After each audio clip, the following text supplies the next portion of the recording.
Well, you might have heard there's a new book on the shelves, a memoir from former Prime Minister Jacinda Ardern entitled A Different Kind of Power. There's been no shortage of coverage from certain major news outlets in both New Zealand and overseas. Now, this episode of McBlog is not focusing on the author, Jacinda Ardern, and her responses in the various interviews, which you may be relieved to hear. What we are going to examine and call out is the woeful Lovefest from the so-called news media, which is supposed to be the fourth estate, but now is predominantly a cheerleader for the left. Their interviewing of Jacinda Ardern proved just how pathetic they have become.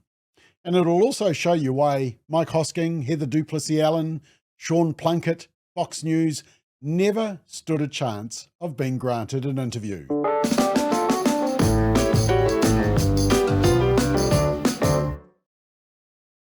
So the term fourth estate is often used to refer to the news media's role as a watchdog over government.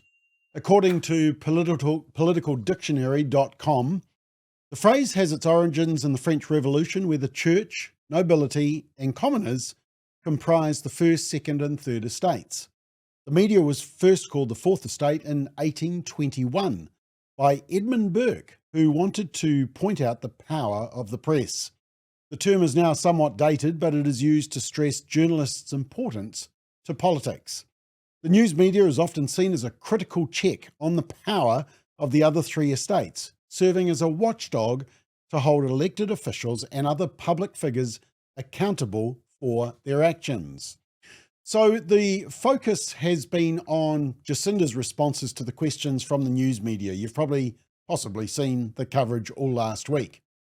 I'm going to shine the spotlight on the media, and you'll quickly see both how irrelevant they are becoming and how friendly they are to people they like and whose politics they like. And a couple of very interesting observations about how clever Jacinda and her minders have been in the whole process. So let's look at the coverage. And good news is I've watched these interviews so you don't have to. It's been a tough weekend. So firstly, in New Zealand, state-funded broadcaster Radio New Zealand, and they said the former New Zealand Prime Minister says her dad wasn't sure she could handle politics, but Ardern says she led with empathy and now talks to others about how to do the same. Here's some of the tough question lines. COVID was eventually over, or as over as it was ever going to be, and you had an outright majority in Parliament, and the major criticism of that time between 2020 and 2023 is you didn't get enough done. That if we look around New Zealand now in 2025, there's almost no sign that the Ardern government ever existed. What's your view on that? But you did have a couple of clear years back in Parliament, and I'm talking about things like Three Waters and RMA and He Purpu, all that stuff, which is all gone now. And why is it all gone?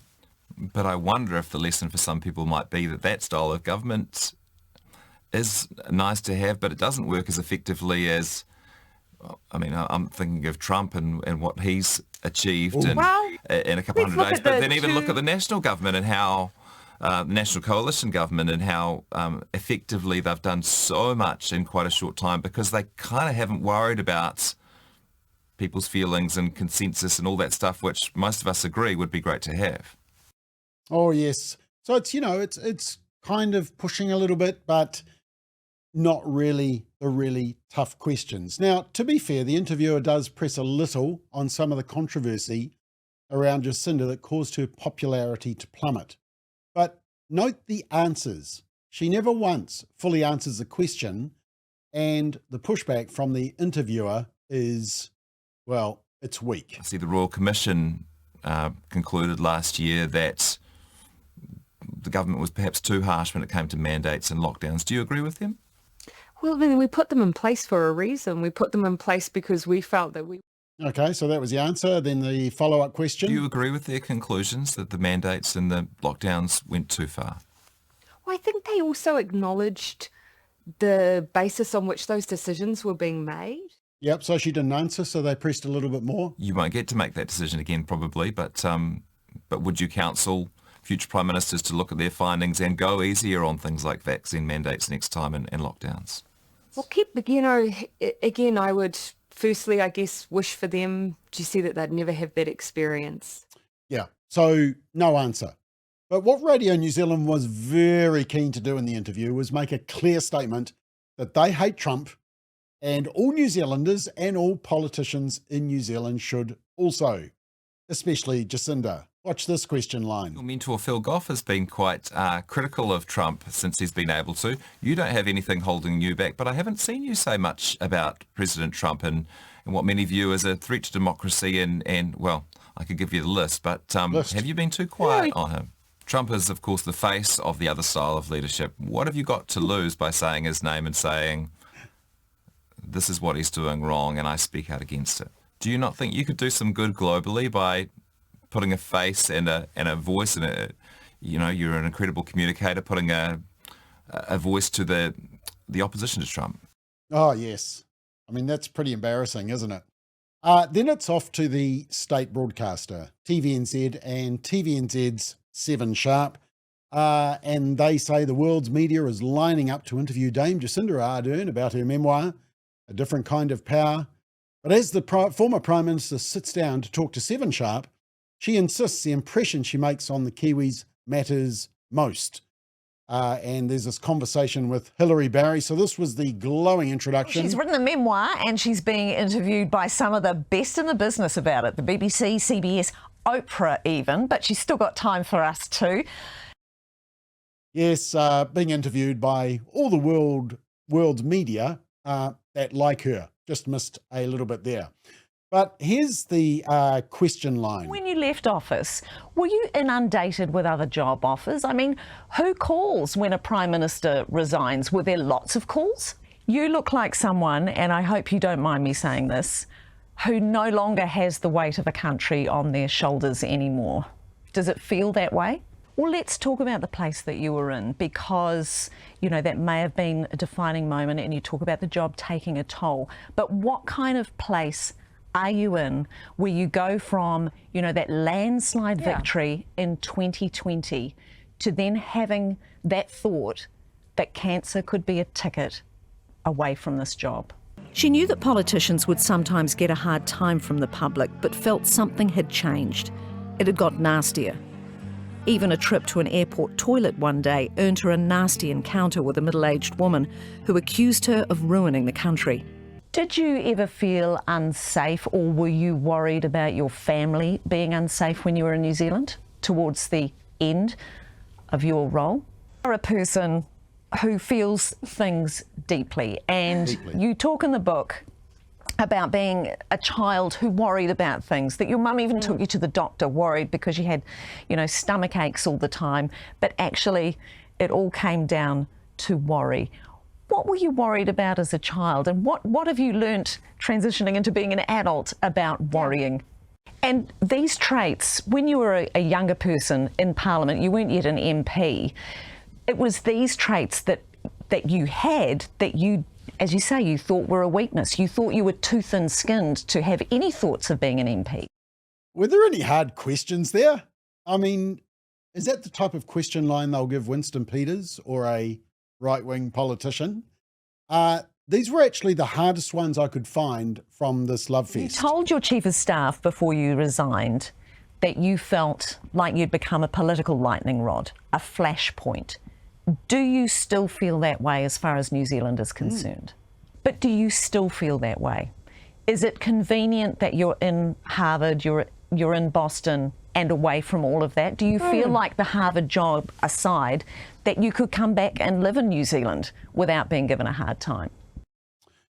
Okay, yawn. Anyway, then off to Australia and ABC News, which is similar to Radio New Zealand and rabidly left-wing bias. Here's their question line. In a sense, reading your book, it's obvious that this only works with you because of that other part of you, which is the tendency to, you say overthink, but to think, and to, you also say over-prepare, but that's important too, isn't it? If you don't have the conscientiousness, that sensitivity could not survive. What? Now, over time, those attributes that you describe that came with you into politics, they do evolve. When you become deputy leader, you're called a show pony. A female opposition MP describes your promotion as a cosmetic facelift. Thanks, sister. But just explain that moment, because you realised then that those insults were no longer hurting you in the same way. Why was that? I want to just come back to the notion of kindness. Taking on the Prime Ministership at that time, you talk about kindness being important. I'm interested because it's also a term used by the current Australian Prime Minister, Anthony Albanese, during the recent election campaign, asserting that kindness is not a weakness. Yes. Now, what I'm interested in is whether you think that the battering of COVID that societies have experienced, that is in part why people are seeking more kindness in politics. Is it a cycle, or do you think that this is now an enduring thing? Oh boy, you wouldn't want to watch that late at night. And then it's off to the UK. And Rory Stewart and Alastair Campbell are hosts of apparently Britain's biggest podcast. The Rest is Politics, it's called. Rory Stewart is a British academic, a broadcaster, former diplomat and politician for the Conservative Party in the UK. And he's taught at Harvard and Yale.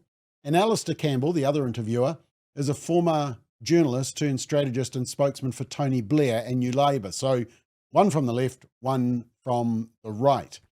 But interestingly, and maybe this is why Jacinda had an interview on this podcast, Alastair Campbell rated Jacinda as having the best communication of all world leaders during COVID. In a way, we keep coming back to the theme of kind of empathy and connection and so forth. I remember during COVID, I wrote a piece for the New European analysing all the different world leaders' communications and media strategies through COVID. Oh, I think I remember that. Well, you came top. That's probably why you remembered it. I thought your So it probably showed it to me to make me feel better. I thought your communications was really outstanding. But you got a lot of grief because of some of the policy decisions. Oh, yes. Outstanding, but grief. But then they went on to that nasty, nasty Trump. And I just wonder whether you feel that Trump, having been in power, then out of power, now back in and showing the sort of politics that he is, do you feel that the kind of your attempts to get more empathetic leadership is taking a bit of a knock right now? Yeah, but then they really showed their worldview, the problem of capitalism. And it's interesting coming from the interviewer, who's an ex-conservative politician. Now you know why he's at Harvard, but he wants the progressive left to be more radical. Oh, and there's also a question about women leaders stepping down, not because they're tanking in the polls, but because they're women. Just the thing that strikes me with Anthony Albanese and Mark Carney, both of whom we've interviewed, and maybe to some extent with Keir Starmer as well, is that you have an increasingly fluent analysis of what's wrong from the progressive left, but it seems to me that the solutions, the policies, fall so far short, because these issues you're talking about, insecurity, are deeply rooted in our capitalist economies. I mean, this is part of the entire structure of our markets. And I think what we've got is a progressive left that is failing to be radical. At the same time, Nicola Sturgeon was stepping down, Angela Merkel was stepping down, and there was this sort of sense of, very, very strong women leaders stepping down. And was it in the end? I mean, I read tons of stuff about the death threats you were getting and all the... But in the end, what went through your mind to say, do you know what? I've had enough. I'm moving on. Okay, so that was New Zealand, Australia, and the UK. But then it's to the US broadcasters. The NPR, publicly funded broadcaster, a little bit like Radio New Zealand, and they said, after several years in office as the 40th Prime Minister of New Zealand, Ardern stepped down, saying she no longer had enough in the tank to continue fulfilling the role. She reflects on these moments and more in her new memoir, and host Mary Louise Kelly discusses that pivotal time and the lessons she took from her time in politics. Was it a tough question line? Jacinda Ardern, you use the word kindness so many times I lost track in this book. You make it the centerpiece of your book because it was the centerpiece. It was your guiding principle in leadership. Yes. You have a great line, kindness has a power and strength that almost nothing else on this planet has. Why center that? Of all of the different values you could have been striding toward as Prime Minister, why that one? I mean, you're describing a leadership style that is centered on kindness and empathy and compassion. Yes. Apply that to America's political leaders today. Oh. When you preach this, the importance of kindness, of empathy in politics, when you do that in America in 2025, do you see people kind of rolling their eyes? It just feels like a different universe than we are living in. Now you know why Trump wants to defund the NPR, but he also wants to defund the PBS, the Public Broadcasting Service. And here's their question line. So in the book, in the very first page, you dedicate it to the criers, the worriers, and the huggers, which just hit me right in the heart. But the words that you use to describe power are not words we usually hear from heads of state. You talk about empathy and kindness. You write about preparing to become prime minister and wanting to bring kindness back. How and why did those become your guiding principles?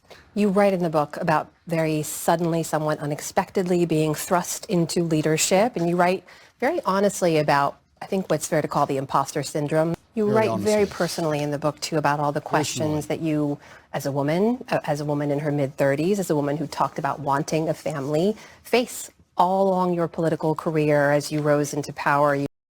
Yeah, okay. Then it was off to the Stephen Colbert show.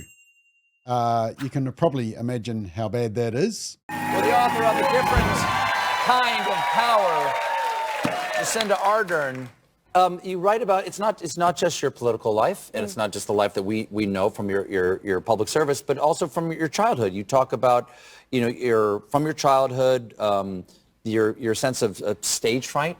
Yeah. When you were younger. Yeah. Through you're trying to conceive, which is you were a world leader, giving birth in office. Yeah. But how long? When did you know that you were going to have a child? Were you already in office or before you got? No, I mean, do you miss anything about being prime minister? I imagine it's a tough gig. Well, there's a moment that a lot of people in the world saw that you were a different type of leader, and I just love this photograph right here. Give me a second. This is when you walked onto the floor of the UN General Assembly with your daughter in your arms. Looking back, this is 6 years ago. Yeah. What do you remember of that time? Look, I like this. I like the dedication here. The book is dedicated to criers, worriers, and huggers. And on behalf of all of us, why did you dedicate it to us? In this memoir, once again, A Different Kind of Power. We're all familiar here from watching the news of how people exercise power and how people want power and will do almost anything to get a certain type of power. What is the different type of power you're talking about in your book here? Oh, well, anyway, will someone please buy the book? But then it's off to Oprah Winfrey. You can probably imagine what this is going to be like. Jacinda Ardern, former Prime Minister of New Zealand, joins the Oprah podcast to discuss her new memoir. Jacinda tells Oprah why, in an unprecedented moment for a world leader, she announced she would be using kindness as her guiding principles as Prime Minister of New Zealand. You wish you were back in it so that you could offer these optimistic and hopeful. That's why it's so unusual to me that you are and have been such a strong leader, and particularly in the arena of politics. So when you came out of that, your message was both spoken and unspoken. Yeah. Mm-hmm. Yeah. And the essence of that message was what?